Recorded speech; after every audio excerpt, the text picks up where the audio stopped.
Welcome to the Uniting America podcast, presented to you by braverangels. I'm braverangels National Ambassador and your host, JohnWoodJr. This is your doorway into the movement to save the Republic, the movement to realize the dream of Martin Luther King. Join us. This is the movement to build a house united. Hey everyone. Today's guest is Monica Guzman, the author of I Never Thought of It That Way: How to Have Fearlessly Curious Conversations in Dangerously Divided Times, and the host of A Braver Way podcast, which is out now. It is the most recent production of the braverangels Media Network. And I wanted to have Monica on the show for this episode because, well, this is our final episode in this first season of Uniting America. And over the course of this season, I've had the opportunity to talk to extraordinary guests, public intellectuals, people who are trendsetters in the larger conversation over politics, over race, over how we bring the country together, and some folks who you might consider to be part of the problem, but who nevertheless are a very important part of the conversation and the dialogue that we need to be having. Folks from Sam Harris to Yoram Mazzoni, Tavis Smiley, Kim Iverson, many others. In this conversation, Monica and I talk about the nuances that come with the art of building relationships, of curiosity across the divide, across a multitude of divides. But Monica really she's a premier voice in our larger movement when it comes to understanding just how powerful our ability to connect is when we remember to wed the practical need to connect across divides with the inner fulfillment that comes with just having a sense of wonder about the complexity of the internal lives of other people. If you have an appreciation for how dynamic, how deeply rooted in a felt sort of humanity that is all your own, if you have a sense as to how extraordinary your own internal universe is, you have a clue as to how extraordinary the internal universe of other human beings is, right? And if we have this sense of the deep-seated complexity of the human experience as it exists across the map, it gives us some reason not to be quick to reduce one another to simple stereotypes, to simple labels. And yet, what we're at braverangels, what we are about at braverangels, is not only creating the space for those one-to-one connections of empathy to take root, but building a movement that springs forth from the power of connection that we feel that we can rebuild between groups, such that it actually has an impact on the systems of our society, such that it actually becomes a part of the truth that we speak to power. I've had the privilege of working along Monica Guzman for about 3 years now. I've admired her work for a couple of years prior to that. I'm proud to be able to call her a friend. But the amazing thing about braverangels is that we have such deep relationships of friendship in the work that we do. We're trying to build a movement that captures that magic and scales it up, right? Takes something that right now sits in a little bottle and empties it out to where it becomes a great ocean of curiosity and goodwill between human beings. How we do that is not 100% clear. We've built something to date that is substantial at the level that it's at. Thousands and thousands of members across the country, dues-paying members, a few thousand volunteers, close to 100 or so local alliance chapters across America, presence in college campuses across the country, programs from Congress all the way down to the school board level, singer-songwriter community, artists and musicians, people in theater and even comedy, beginning to come into our work and building out a space for us to really be able to see one another as more than the stereotypes that we are presented as in the media. And yet, all of this work that we are doing at braverangels rests against the backdrop of a political reality in American society where we might be hurtling towards the most unstable presidential election that we've ever had in this country's history. One in which it is not at all clear what America is going to look like on the other side of it, or even if each of our key institutions are going to continue to function. And even that rests against the backdrop of what many observers are looking at as potentially the early phases of a world war, as hostilities have broken open in the Middle East and Israel responding to an unprecedented attack across its border has moved into the Gaza Strip, while Russia continues to seek to press its territorial claims through force in the Ukraine, and where tension still is high over Chinese intentions towards Taiwan. I could go on and on. This is a very uncertain time in the history of our world, in the history of this country. And you might say to yourself, well, isn't it a bit of a vanity project in the midst of that to commit yourself to the work of trying to create space for people to understand one another as human beings, as if that's going to do anything? Well, God damn it, I think it will. Because at the end of the day, the things that are most fundamental in human life have to do with the way we think about each other and the way we look at each other, and the implications that those things have for the way that we treat each other, and in turn, the implications of the way that we treat each other for the way that we govern, the way we operate the institutions of our society. We as a country have not quite yet gotten to the place to where we are clearly conscious of the connections of these things to each other. We are still making the mistake of believing that there are structural issues in American life or political issues in American life that are more important than polarization and our capacity to interact with each other across our divides, because we are still looking at that as a feel-good sort of thing, when in truth, the problem of polarization is the problem that prevents all other problems from being solved, because all major problems in human life require actual human beings to be able to collaborate and work together on in order to solve them or in order to make progress. How can we do that in the utter absence of trust? How can we believe information coming from the academy or from the media or from government officials if we believe that their tribal allegiances and self-interested motivations are more important to them than actually executing the role of responsibility they may occupy in the context of American government or American institutional society? As long as our skepticism of one another is this deeply rooted, our cynicism towards one another, we will be paving the path towards violence, chaos, and dissolution in the worst case scenario. I wouldn't rely on luck to fix the things that are broken between us. I believe that we have to be consciously engaged in the work of reestablishing trust between the American people, and in many cases, building it anew for the first time, and affixing in our moral vision the endpoint of the beloved community over the long term, even as there are short-term things we have to do to respond to the political catastrophes of the moment. And we will disagree on what those tactics ought to be. But underlying those disagreements must be a deeper agreement that revival of goodwill is paramount to the ability of our nation to actually cohere and hold together as a society. The social fabric matters. Our relationships matter. Democrats and Republican, black and white, Jewish and Muslim, parents and children, brothers and sisters, husbands and wives, neighbors, people who share community together as much as we share a country and a planet together. And so, in this final episode of Uniting America, I leave you with this.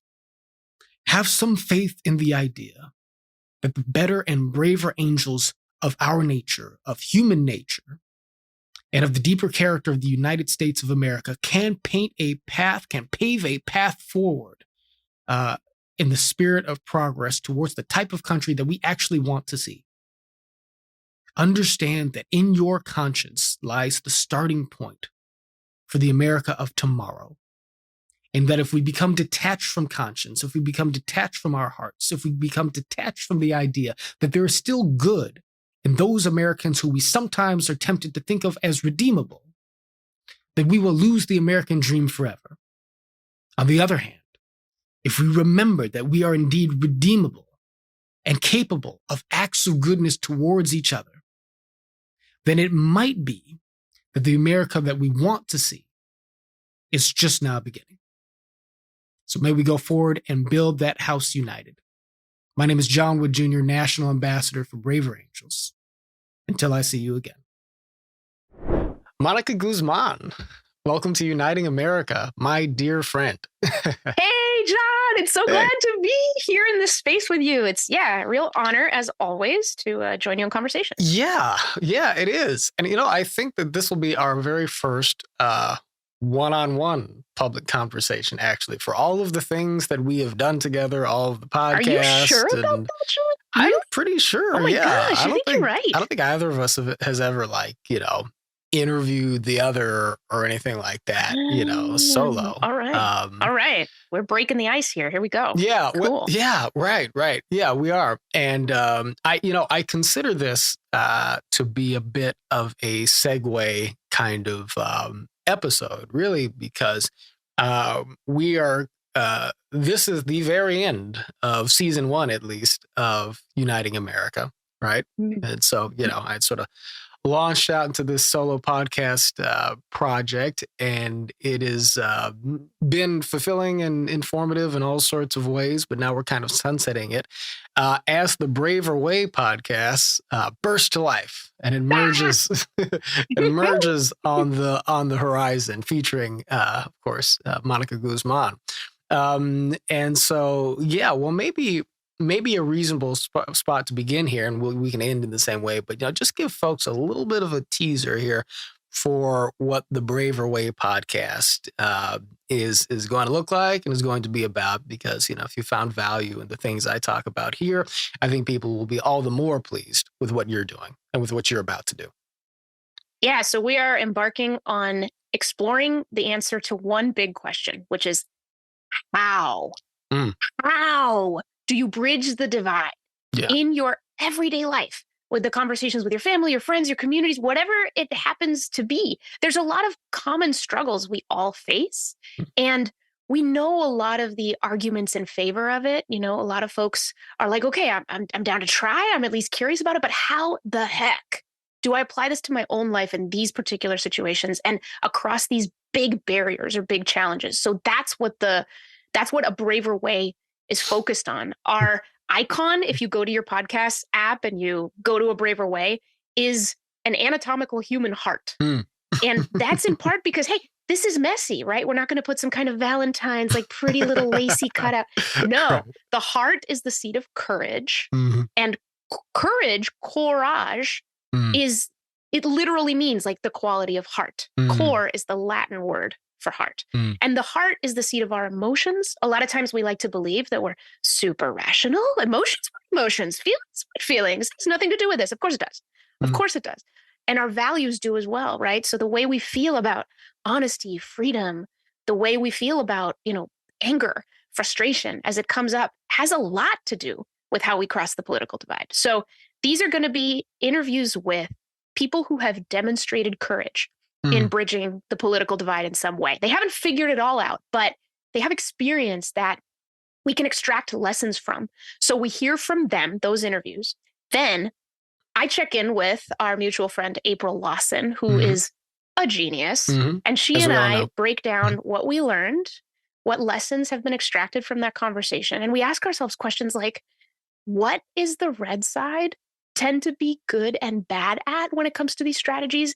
And what does the blue side tend to be good and bad at? And I got to tell you, we've already recorded 6 of these conversations, these episode conversations. And whoa, some serious sparks fly in terms of kind of getting fairly profound, to the extent that we can. I mean, we're just a couple people just doing our best. But there's a lot to explore here. And we're trying to get to deep down human sort of truths, because that's what this is all about at the end of the day. We're trying to be human with each other when it matters a lot and when we've got a lot at stake on these issues. So that's a Braver Way. Yeah. What does it mean to be heart-centered in American politics? Although, I think when we say democracy and civic life, we're talking about something that goes beyond electoral politics, right? Yeah. But in a broader sense, Aristotle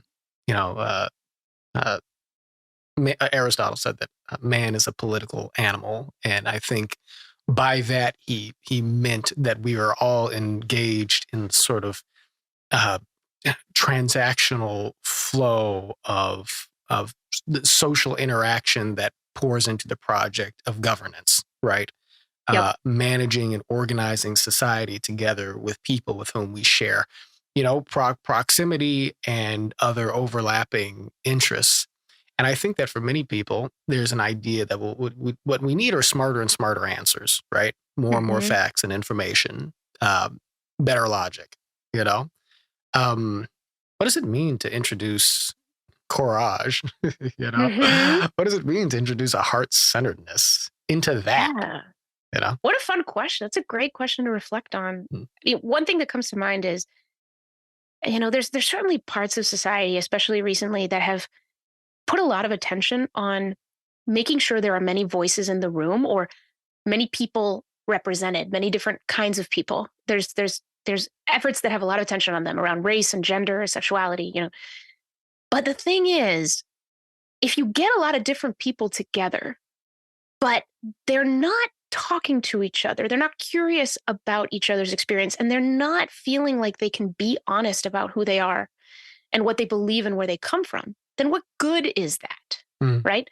If, how can we, if we're not honest together, we're not together, is kind of what it comes down to. So to me, a heart-centered approach here, the courage it takes is in part, can I see another person and can I allow myself to be seen for the things that I believe, for the meaning that I have absorbed from my surroundings and what I think I have to contribute to that larger question of how we build a society where we can all thrive? That question must have 100% participation to get to true and deep answers. And that can be extremely difficult for people to engage in or accept, your fear of being judged for what you believe, but also how will people look at you if you're the one asking the question or inviting someone else who, has hurt you with their ideas, or so you think, and or hurt others. All these big barriers that you and I encounter all the time. So I think it's in part about that. Can we face what we may not know? Can we bring up our emotional boundaries and sometimes maybe wrestle with them, sometimes maybe not run away because of them? Can we use all of this as an invitation to get more curious about ourselves? Like, what do you really believe? And if you don't invite friction into your life by hearing what other people believe, then do you even know what you believe? Yeah. I love that. There's that classic quote, and I forget who said it, but if you all think alike, no one's doing much thinking at all, kind of thing. Yeah. So it takes courage to recognize that you are one heart among many, and you all beat just as strong. I wonder, if the defining dynamic of what it is we're trying to build at Brave Angels and beyond, in this larger civic renewal movement, this larger bridging movement, is in some sense a reintroduction of a heart-centeredness that might sort of feel out of place in the hardball realities of American politics, the certainty and arrogance and rigidity, but fear and anxiety that comes along with it. But that is not, in fact, out of place. That maybe is, in fact, the antidote to those things. And it seems like part of what's involved in your take on kind of a heart-centered way of leaning in here is vulnerability. And that's scary. Yeah. That's scary. Who really wants to be vulnerable? Because when you're vulnerable, you can be hurt, right? Yeah. Of course, even when we don't lean into vulnerability, we're still getting hurt. We just don't show it, We sort of redistribute the pain, I think, by lashing out at others and so forth. But I guess now I'm fishing for how to turn this into question. Into a question. Well, as you were saying all of that, I was thinking about how easy it is to believe that anything that has to do with the heart, even when you said the phrase heart-centered, there's a little part of me that went, that's too soft. No one will believe it. That's too soft. right? You and I have talked about this when you talk about the L word, love. No, stay away from love. No one, I mean, once you start talking about that, people are like, hogwash, too soft, doesn't mean anything. You know, I'm over here with the big boys. We're talking about the real stuff. Yeah. And, you know, it's interesting. I've traveled to a lot of universities and schools, and a couple of times I've heard people talk about how, yes, it does feel like it's important for students when they're having hard conversations to be able to speak from their experience, to be able to bring in something that they have witnessed that is relevant, and, you know, they can be heard by others. They can bring all of that full stuff. But this one philosophy professor was like, but I often feel, isn't it the opposite? That it's when we take the people out of it that we can talk about ideas most fruitfully, most productively. And I find that a really interesting dilemma, because I relate to that. I think that, you know, when you're in kind of a circle of people and you're all just kind of intellectually tackling a problem, it can be easier to do that if nobody's personal experience has anything to do with it. Because, hey, you know, stuff could get too tender. Maybe somebody ends up dominating. Everyone gets sad. Like it could balloon into something you don't want. Except I just don't think right now we're in a place where that works very well, because these philosophical arguments are missing so much that people don't know how to articulate without beginning with their experience. And people don't know how to listen without first relating. And we can't relate to each other by just talking about ideas. We relate to each other by talking about us, like who we are, where we come from. These things do matter. But there is that interesting dilemma where I can imagine, right? Maybe the way we know, right, that Braver Angels is no longer necessary and all of these things is when, man, it just feels like there is enough goodwill circulating around that, sure, like, tell me your idea. I'm open. Let's go. I can hear it. Let's go, right? And we can do that. But that's not where we are. Yeah. And it comes back to the heart. Our hearts get hurt. One other quote that I really love is the philosopher Michel de Montaigne, and he says, you know, that we have to rub and polish our brains against those of others. Rub and polish our brains against those of others. And that sounds so cool, right? And that's exactly what we have to do. Which is something that you mention and quote in your book. I never thought of it that way, right? Yeah, yeah, because I love that image, but I've often thought, wait a minute, what if you try to apply that to the heart? We're going to rub and polish our hearts against those of others? Wait a second. They'll bleed a lot. They'll get destroyed. Right. Hang on. Yeah. There is something vulnerable to the heart. It may be strong. It is powerful, but it's also a little bit fragile to us. So what does it mean to have a strong heart? Yeah. I think is one of the questions. Right. Yeah. Well, yeah, I think I'd like to explore that a little more. Let me say a couple of things. One, you know, I'm somebody who very much does enjoy the high-level cerebral philosophical conversations over ideas and abstractions. You know, I'm the intellectual, yada, yada. You know, you are too. Although you have a wonderful way of making ideas conversational and accessible and so forth. Yeah, you know that I'm sometimes shy about that. Like, don't call me an intellectual. No. But it's like, all right, fine, I'll admit it. Yeah. I can have a pretty intellectual conversation and I can enjoy it. I mean, I feel like it was a good thing, but, you know, I'm somebody who grew up doing really well in classroom discussions, but not fitting in well to sort of the regimented routine of school life. And so I got very bad grades, right? I think if I had been, you know, one of those kids who did very well academically and needed a little bit more sense of credibility in terms of being able to fit into ordinary life, I would probably sneeze a little bit more at the term intellectual. But being a kid who never got, you know, that formal validation, but who always knew he could sort of hang on that level, you know, I looked at the term intellectual as something to aspire to, right? Yeah, I see that. Yeah.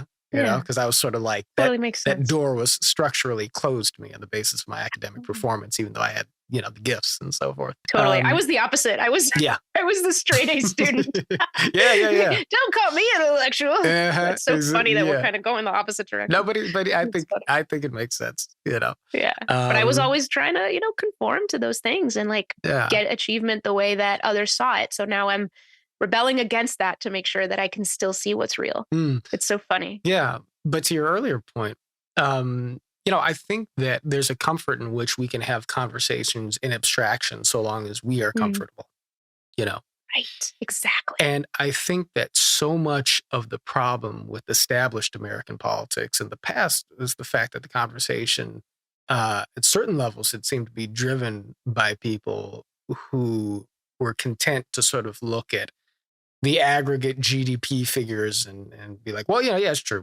People may be hurting in this area or that. But if you look, GDP is up 3 or 4 points over last quarter. Therefore, we're doing okay. When you reduce the messy and emotional realities of human life to statistics, you take that which is genuinely 3-dimensional and flatten it into 2-dimensional ways of thinking and analyzing things. There may be a place for that sort of analysis, but it doesn't allow people to really feel like they're in the conversation or that the conversation is hearing them. That's right. And it doesn't allow for mystery because people are extraordinarily complex and there's so many layers. And we've all, I'm sure, had the experience of being tempted to believe that because of some statistics we read or some thought piece on the internet that explained why a group of people does what they do, that we just believe it as if that's all the data we need, right? As if people are just little puzzle pieces and you just have to snap them into place. But that's not who people are. Humans are just so complex, right? Yeah. And so I want people to look at me as an individual in that complicated way. Then I better be able to do that to everyone else. Right. But the question of how do we fully allow for people's experiences, emotions to come into the conversation in a way that then becomes graspable, comprehensible, to their fellow citizens, especially as you go further up in, that word again, but scale, Yeah. I feel like that's what needs to happen. I feel like that's kind of what we're dedicated to. I feel like you have been amazing at giving people interpersonal tools and perspectives for how to do that, and that you have insights in terms of how the media can do that better, which are important on a structural and an institutional level. But I'm reminded about this sort of truism of sort of human psychological reality where like the emotions of other people are actually really overwhelming. Like we have natural psychological defenses against empathizing past the point of our ability to actually absorb other people's pain. Have you ever caught yourself in a moment where you're looking at a story on the news or something in your social media feed and it's so terrible and yet that you're not actually even allowing yourself to fully feel how terrible it is? Because if you did, you would be immobilized. Absolutely. Absolutely. Yeah. So like, how do we begin to make it safe to kind of like, I guess gradually open that up a little bit.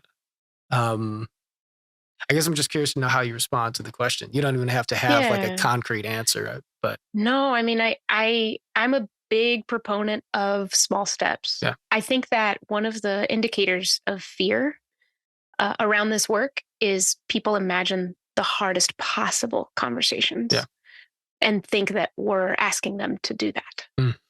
And we do that whenever that's what we all do, right? When fear sort of takes over, we think about the worst possible scenario and that's what we talk about. That's what we think we're being asked to do. But no, I think the way we make it safe to be open is practicing in low risk environments first.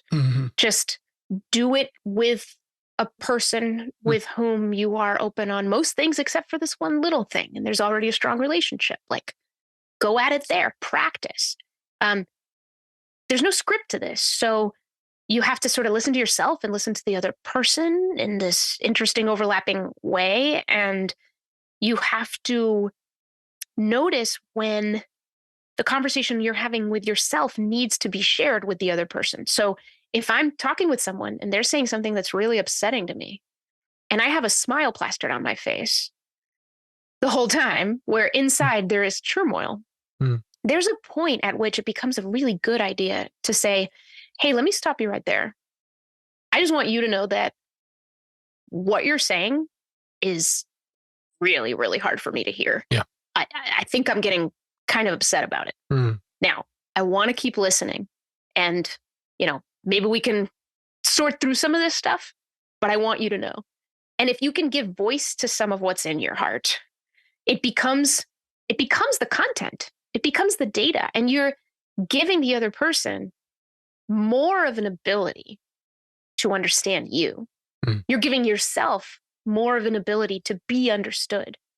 You're not hiding as much for fear that none of those things will happen the right way. Now, there's a time and place for everything. So you need to watch the context. You need to make sure it's the right sort of moment. Sometimes people are on their way out the door and it's not really the time to bring up something too tender, but it's practice. Yeah. It really is practice. I mean, the heart is a muscle that is extremely powerful. As vulnerable as it is, it never stops beating, right? Pumping the lifeblood through this organism. It is necessarily red and blue. And it is extremely strong. It's so strong. It can do that over and over again. So don't underestimate, your human capacity for emotional flexibility and growth. Yeah. As well as intellectual flexibility and growth. Like those things can really go hand in hand. So again, don't put yourself in the hardest situation first. Start with something that, all right, isn't quite as scary. I was listening to I was going back and re-listening because it's a fantastic conversation, and I listened to it the first time after you did it. But I was re-listening to some of your conversation with Glenn Beck on my way to the studio here.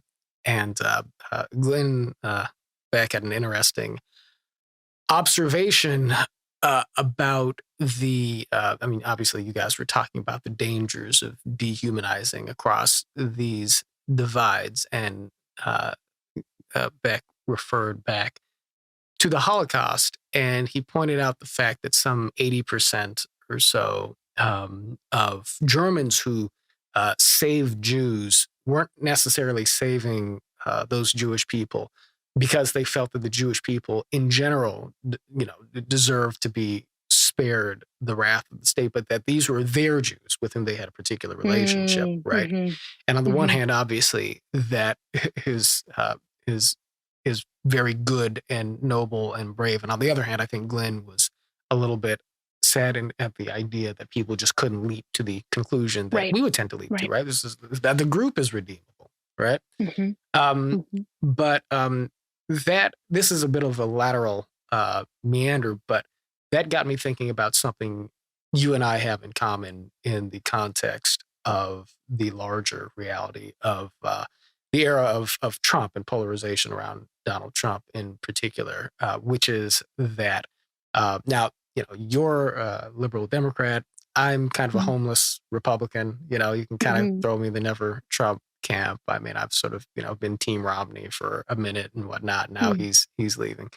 But your parents died in the wool Trump supporters, and so is my father,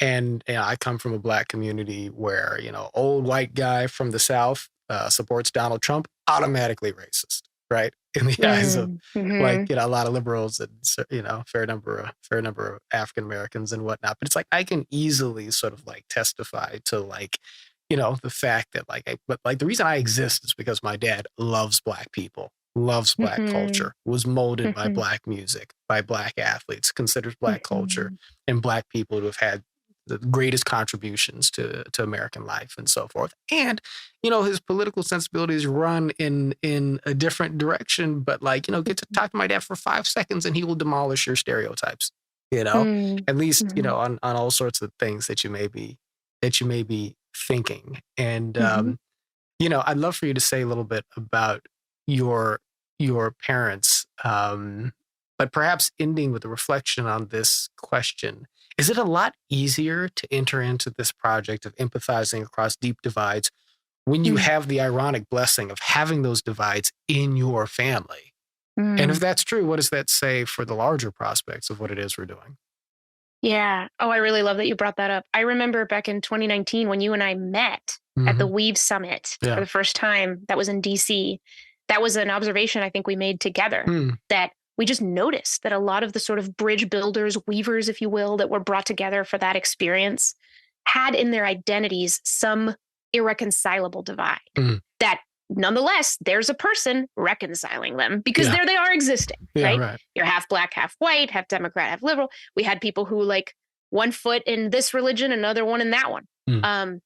Grew up in the South rural area and is in the city, but like isn't going to turn their back to one or the other. So I think people who hold some irreconcilable divide within their identity just basically are present in a truth that others just have a harder time sometimes arriving at, which is that,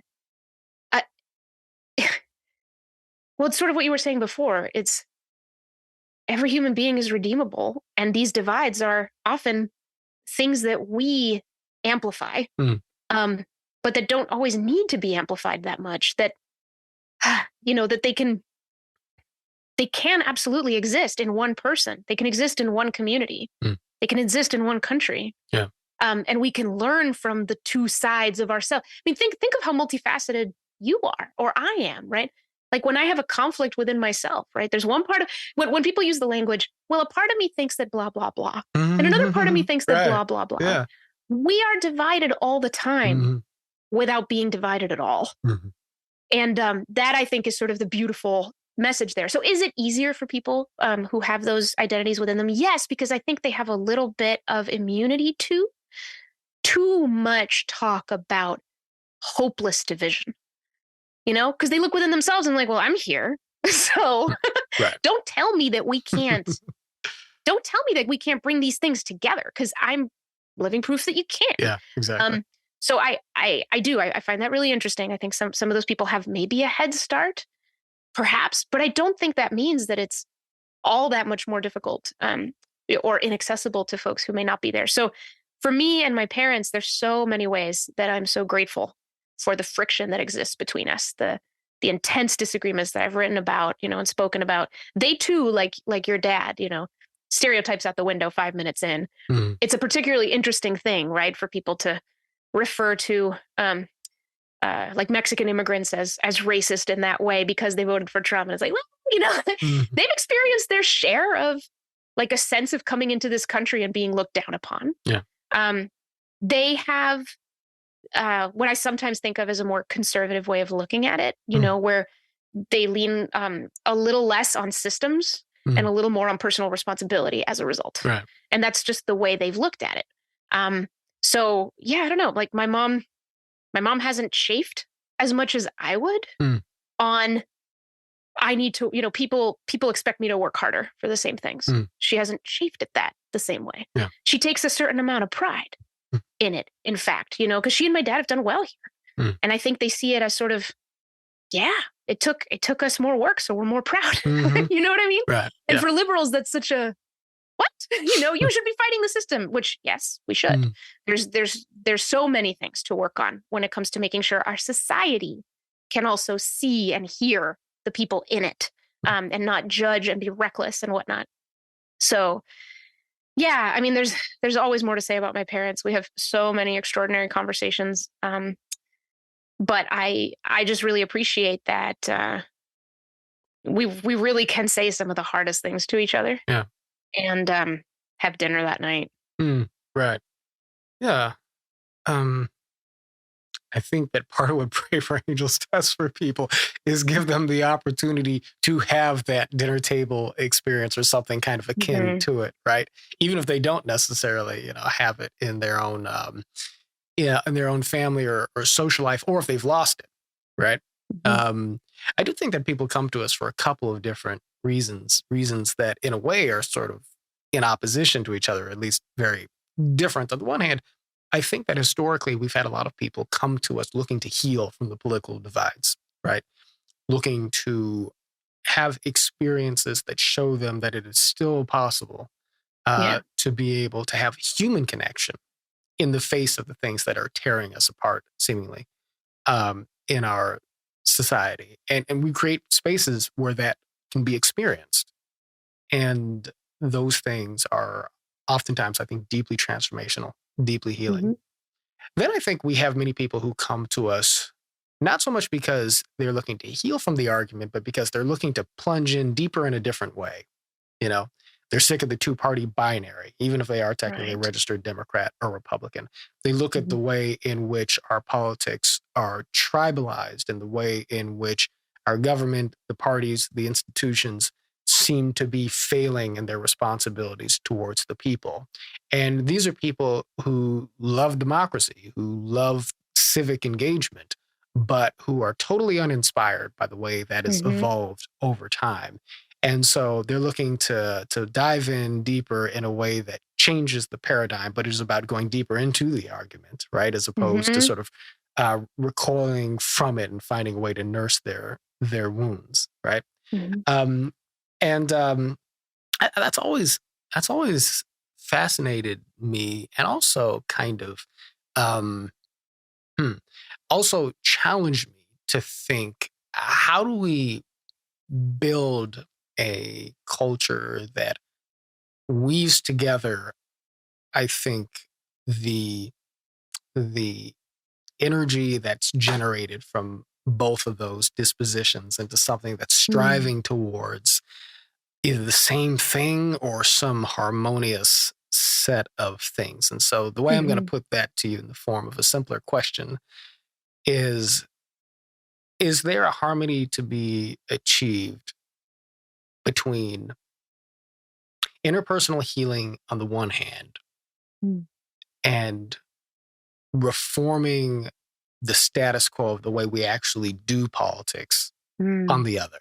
Yeah. Oh, that's a great question. I mean, I absolutely think so, in part because I think good reforms need so much focus, because most of the reforms that we want go up against structures that are so well established. Yeah. And so it would need a lot of commitment.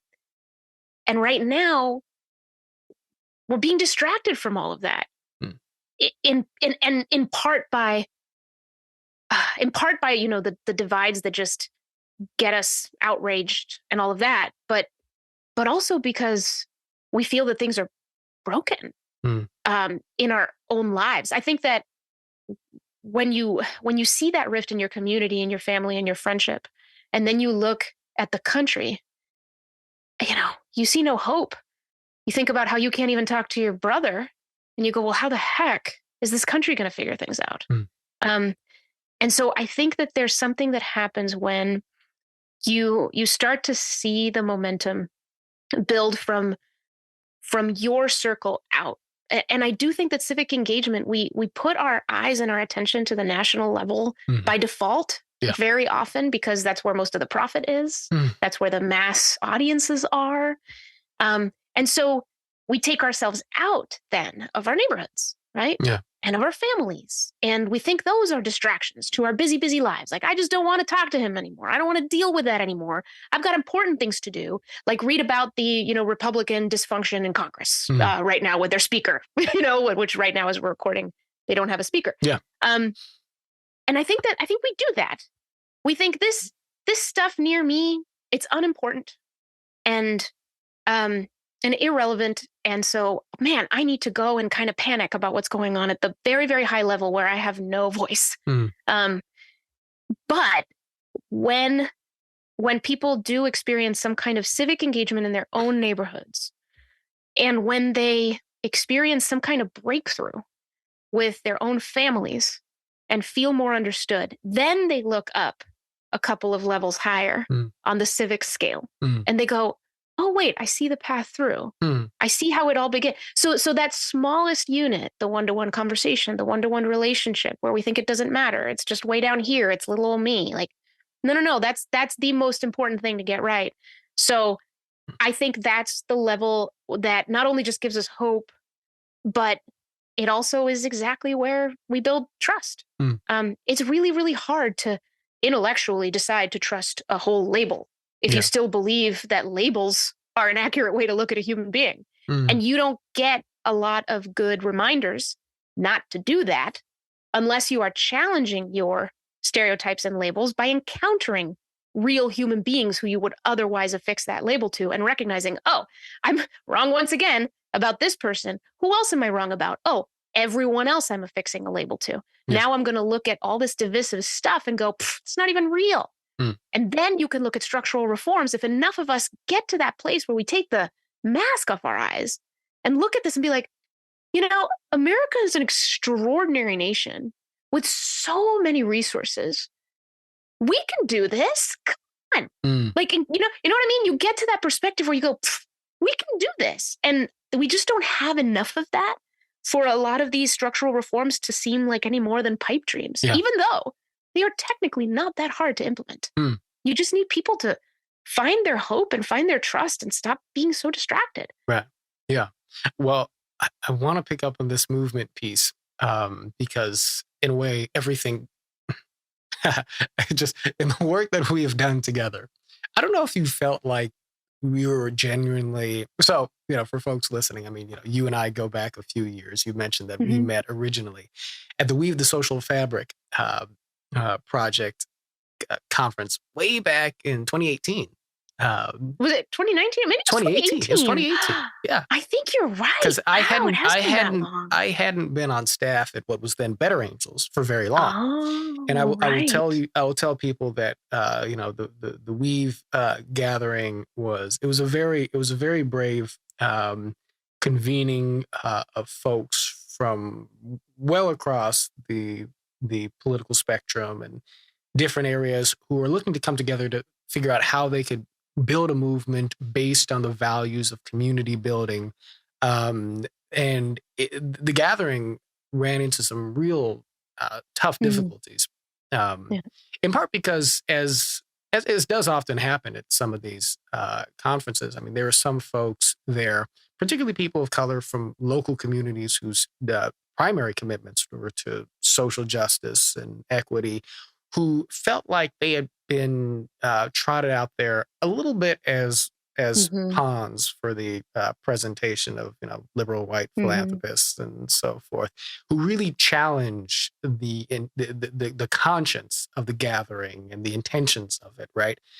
In a very visceral way. I remember there was one woman who stood up and just basically said, like, why the hell am I here, right? Like if you're not going to empower me to do my work better in my community, I know what I'm doing in my community, but you're asking me to help you define what movement you're building here at this ritzy place in Washington, D.C. and so forth. And so it had kind of cast a bit of a pall on the gathering. But I remember, you stood up and you gave this extraordinary impromptu speech, just reminding people that, like, hey, this is really hard. The very fact that we're doing this at all, is a demonstration of courage that we should all be inspired by. And I'm not doing you justice, but I remember you kind of rescued the morale of the moments. And I remember in that moment, that was kind of like when I fell in love with Monica Guzman. I was like, oh, I've got to work with this person, one day. But for me, that was evidence of a movement kind of starting to just a little sprout of the garden of a movement, peeking up from the soil. I had another question I was going to ask you, but I'm just going to ask you this one. Do you, what has been your relationship to the idea of what we're doing as a movement? Did you think of yourself as entering into sort of a movement building project when we first got started in Braver Angels, when you joined us? I think it was 3 years ago, or maybe or is that something that has developed more within you over time? Definitely the latter. I thought of the movement as being aspirational, and coming from a lot of media startup environments, oh boy, have I worked on a lot of marketing campaigns, and have I heard a lot of CEOs internally know that everything is falling apart and externally say, we're building a movement for new apps that blah, blah, blah. Yeah, right. And so I did see that as well, like the necessary inflation that it takes to get some people excited. Yeah. But I thought, well, I don't need that. Like, I think that this stuff is so concretely critical that I don't care what we call it. I'm going to work on it because I think it's just the most important thing we can be working on. And I didn't think that hard about what we call it. And I did look at the word movement as something of an aspiration, not a reality. And then, which it it is an aspiration, but it's also a reality, is what I've learned. Yeah. And I told you that it wasn't actually, it's been growing and growing in my mind as I've traveled and I've met so many Brave Angels Alliance folks and others all over the country. And I've seen that people find on-ramps to this from so many different places. Very, very different from my kind of old kind of, technology, build your community for a technology platform and product. Hooray, like pretty darn narrow. Right. But what I was seeing was something far more human, far more open, with people's stories that are so different one from the other. And they're all finding their way to this. And so I thought, no, this is obviously something bigger. But it was at the Gettysburg Brave Angels Convention this July, 700 people, evenly split, red and blue. Feeling that, John, being in that space for 4 days, I miss it. That was amazing. That was amazing. Yeah, it was. The blue and red lanyards everywhere. I'm noticing how that affects the conversations we have. No longer can I assume that everyone around me is liberal. No, I have to question my assumptions at every turn, but I'm seeing that enrich me. People suddenly launching into a really important topic that you would normally need a lot of maybe, I don't know, maybe not today. You just launching into it. It felt so honest and incredible. And all these people were real people. They were not some persona on some design plan. Do you know what I mean? They weren't like in our imaginations out there in the world somehow. They weren't like little likes on a social media post. They were real human bodies and souls and people and emotions and hearts beating in the same space. And I remember April said this the other day. We were talking about some of the power of debates. We often think that, you have to have the argument, right? For difference to matter, you have to actually have the argument. But she's pointed out many times that just the shared presence, of very different people who know the depths of their difference and stay together, just in the same room, just facing the same direction like we did that whole time. Oh my God. That in and of itself was so powerful. So that's where I felt the movement. That's where I felt it as an extremely real thing, where I thought, shame on me if I don't carry that with me every day, right? Because the thing is, look, what's real? I don't know, that tree is real, like the minerals in the earth are real. Yeah. Is the city of Seattle real? Because humans could all wake up tomorrow in Seattle and decide that they don't live in Seattle, and every other human could just wake up and have that part of their memory gone. And then what would be Seattle? You know what I mean? There's a bunch of things that we construct to make sense and order of our worlds, right? Right. So in other words, we have so much power to create what we need.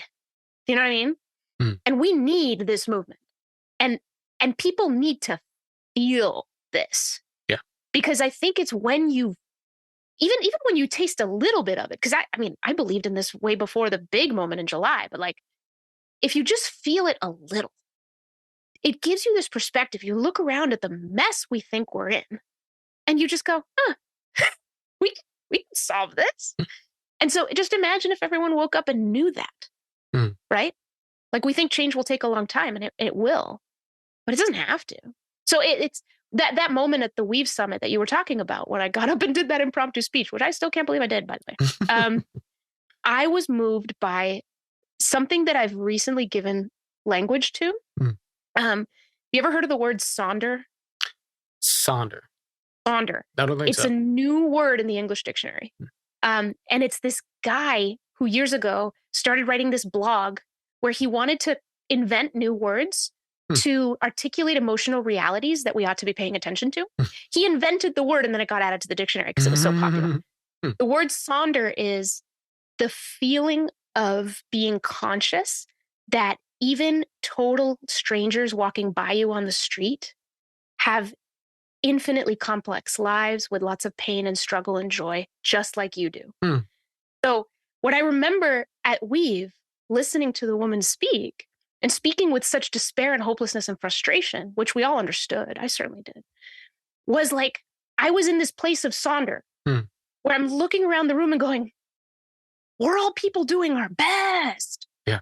And I just, that feeling gave me a lot of confidence in that moment. I'm not speaking to representatives of organizations who are at odds.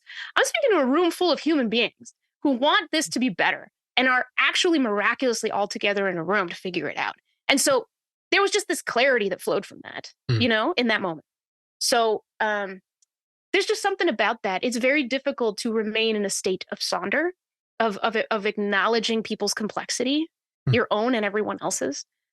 But when you do that, I think a lot of the ways that we end up hurting each other becomes sort of laughable and silly and weird. So I don't know. It's like try to be in that state as much as I can, but it's very, very easy to forget. Yeah. Well, that's a beautiful concept to introduce. How do you spell sonder? Do you know? Sonder. I thought that might be right. And the reason I thought that, not that there's any actual relationship here, but it means it rhymes with wonder. Yeah. You know? I love that. And there's a similarity there in what it is you're describing. Believe it or not, for our viewers, I happen to have the book that the guy who invented the word wrote, and the definition is right there. Sonder, noun, the realization that each random passerby is living a life as vivid and complex as your own, populated with their own ambitions, friends, routines, worries, and inherited craziness. An epic story that continues invisibly around you like an anthill sprawling deep underground, with elaborate passageways to thousands of other lives that you'll never know exist, in which you might appear only once as an extra sipping coffee in the background, as a blur of traffic passing on the highway, as a lighted window at dusk. That's so great. I had experience with a friend of mine. We were at this botanical garden exhibit in near Pasadena in California, and we had a very arbitrary run-in with this other couple, this other pair of folks, and they were both just really quirky, interesting personalities who we just totally randomly just fell into a somewhat awkward but sort of funny and kind of well-meaning exchange with them, and it was a conversation that lasted about 5 or 6 minutes, and they wound up going their way, we wound up going ours.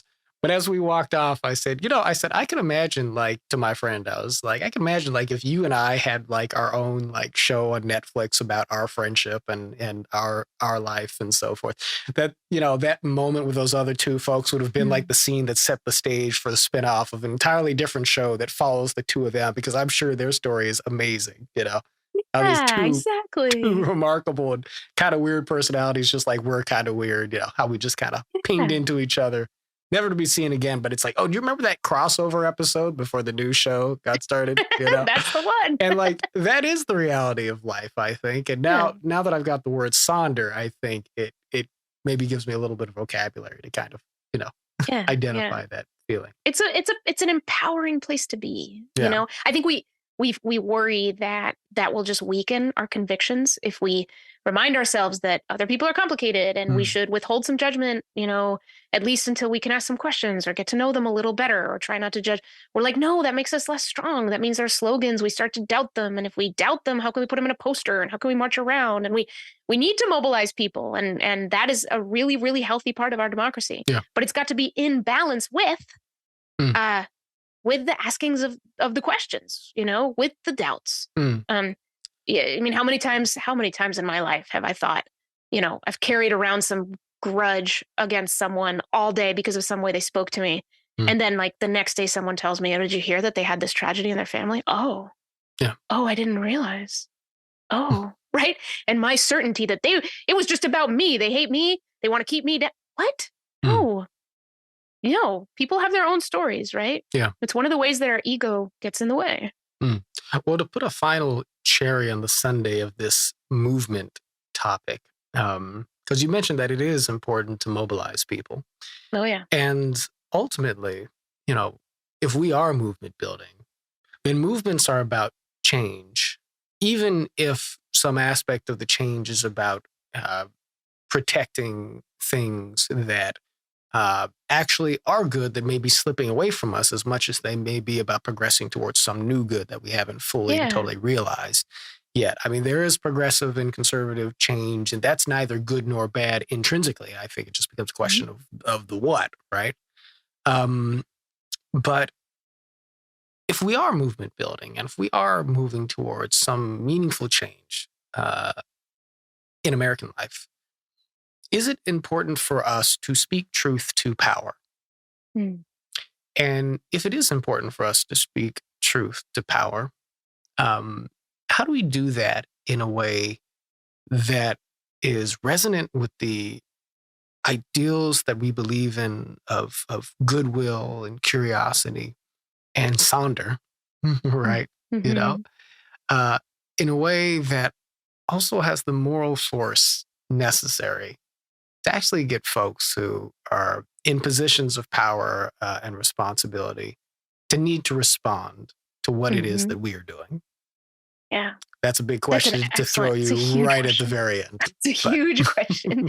And the thing that comes up for me as you ask this now is that I think it just becomes more strategic. Yeah. Again, people think, oh, it becomes soft, someone's going to start talking about peace in the middle of a real conflict that needs to be had. Like, that's not it. That's never been it. Some of the best bridge builders, mediators, who've Bill Riddick, for example. I mean, there's so many, but what they do is they stop, they reflect, they think. Bill Riddick worked on desegregation in Durham, North Carolina. He was brought in from some other state to begin this process where members of the community would come together. That included, whites who really wanted no kind of desegregation to happen with their schools, and the Black community who really needed it to happen because it was so unequal for all the reasons. And Riddick ended up inviting the head of the local Ku Klux Klan to be one of the co-chairs, and the most active Black activist, this incredible woman. They hated each other, right?